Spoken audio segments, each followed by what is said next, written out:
Differentiation is a process of perspective. It is the ability to separate your emotions from your thoughts while acknowledging that they do impact each other. It's the ability to separate your circumstances and the pressures that those circumstances create from your behaviors, recognizing that you have choices in your responses and your actions regardless of your circumstances. It's also the recognition of identity outside of a relationship with an individual or a group. Differentiation is a both and paradigm, a both and structure. It's not an either or perspective. It is not independence, but it does involve independence. It means you've got some independence. It is you being in the presence of others. So it's not you outside of relationship. It's not you without relationship. It is this balance of attachment and togetherness and autonomy and individuality. It means you are a part of a group, that you're loving and caring, but also that you are responsible for yourself. You're responsible for your emotions and your decisions and how you interact, and you're not giving over that responsibility to somebody else or to a group of people. Peter Cesaro describes relational differentiation as the ability to be separate and together, the ability to hold distinct values and goals, even under pressure, while maintaining close relationships. This results in the ability to be in relationship without agreement. It results in the ability to maintain personal validation without detaching from, rejecting, voiding, or criticizing others. And it's very healthy. Relationships are an important part of life. They're rich, they're valuable, and we need them. We're made for relationship. We want those deep, connective relationships. But it's also important that we don't become lost and lose our identity within those relationships. Whether that's a dating or a covenantal relationship, a marriage relationship, whether that's a parent or child relationship, an extended family relationship, a relationship with our friends. Maybe it's your connection to a team or a club or another group, a political party or a business. Maybe it's your connection to churches or ministries or workplaces or schools. Maybe it's that mentor-mentee relationship that's really special, or a discipler or a disciplee, or a leader or a follower. It's important that you be able to separate yourself to some extent and who you are from that relationship, so that if for any reason that relationship ends, if somebody moves away, if somebody passes away, if a church transitions and you don't have that job anymore, or workplace transitions and you lose your position, when school is out, when you're no longer a part of a team, if you're an athlete on a sports team and you get injured and you're no longer a part of that group, if friends change their circumstances or they move away, if a relationship changes significantly or is damaged, you don't want to be lost within that relationship and lose who you are. So it's important that you have some relational differentiation. Differentiation means that you're able to make choices with God without being controlled by the approval or disapproval of other people. As Peter Cesaro describes in Emotionally Healthy Spirituality, it means that under pressure, you are able to hold on to your own beliefs, convictions, directions, goals, and values. It means that you're able to think rationally and make decisions in spite of high stress situations, the anxiety of other people, or intense emotions from you or from other people. It means that you can be in relationship with people, good relationship with people, even if you have disagreements and significant disagreements on a number of things. In this current society and current culture, that's so important. We can have great relationships with people without the need to agree or disagree, without experiencing great distress because they approve of or disapprove of something that we're thinking or believing. And we don't feel the need to put that on other people because we can maintain that relationship while still having our own differentiation of these important areas. Differentiation within relationship requires some personal boundaries, and it involves some level of relationship rights. It means that one person cannot control the relationship all the time, doesn't have all the dominant power. So there must be some level of power balance. It cannot exist if one party has no personal power to make choices, express preferences, or voice thoughts or opinions or emotions. So one person can't be in charge of everything all the time.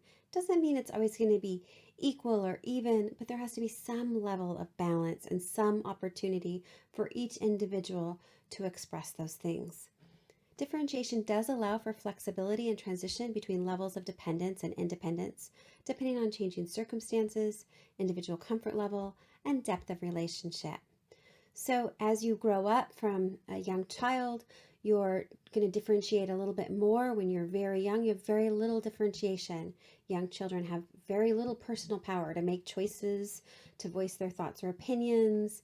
They might express their emotions more, but even those might be a little bit more controlled.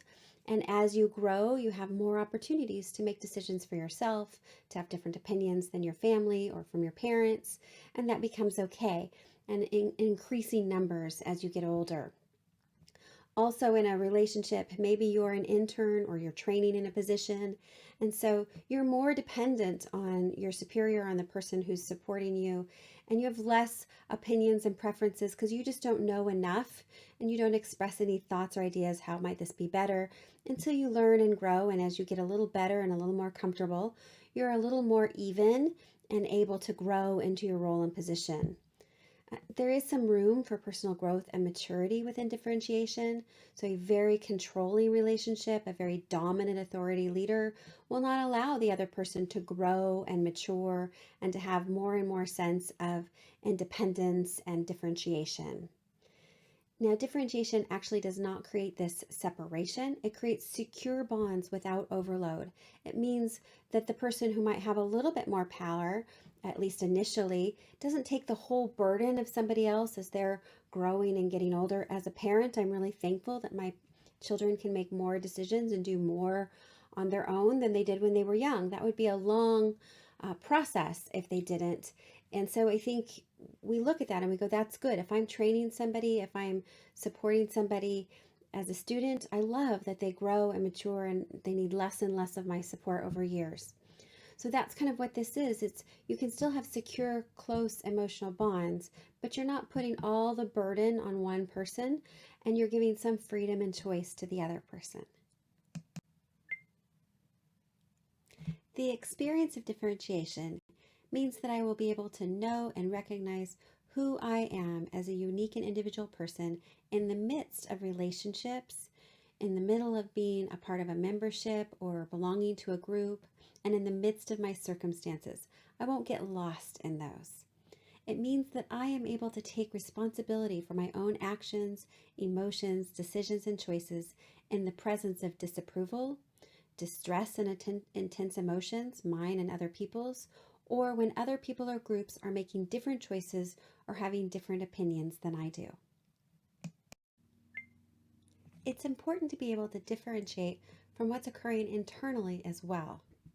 So we want to differentiate our own thoughts and our own feelings. I have thoughts, but I'm not my thoughts. I am the thinker. So my thoughts don't control me, they don't define me, they're not my identity.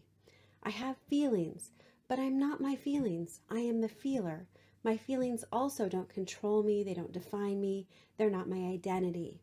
And what that does is that allows me to kind of step back from them and to challenge my thoughts and to challenge my feelings. It also means that I'm less threatened if other people challenge my thoughts or my feelings. So if somebody else says to me, maybe you processed that incorrectly, maybe what you were thinking about something is wrong, I don't feel personally attacked. I'm able to examine what I've been thinking and my ideas. If somebody says to me, are you sure that you want to be this anxious about something now? I don't think it's appropriate for other people to question, do you have a right to have this feeling? But sometimes people will help you kind of poke at your emotions. Are you sure that you need to feel quite as upset about this? Are you sure that you want to be quite as angry about this? And I don't have to feel defensive about that. I don't have to be attached to those feelings because I'm not my feelings. I can examine them.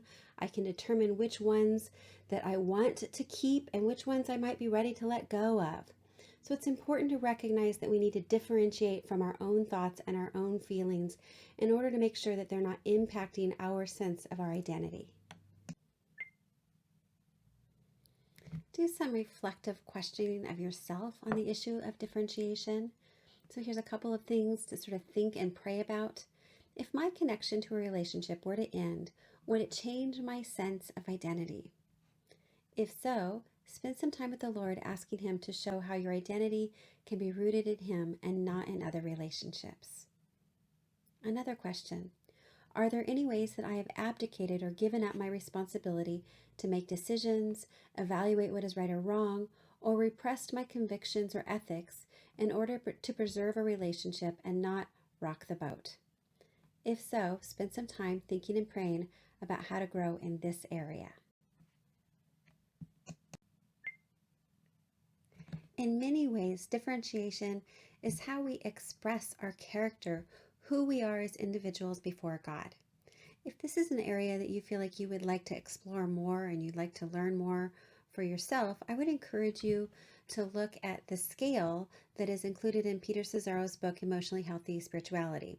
It's on pages 59 to 61, and there's a scale of what it means to be at different levels of differentiation. Now, if you do this scale and if you look at it and kind of look at where you fall in the scale, I want to encourage you, don't use it as a judgment or condemnation, but as a motivation to continue to grow in this process.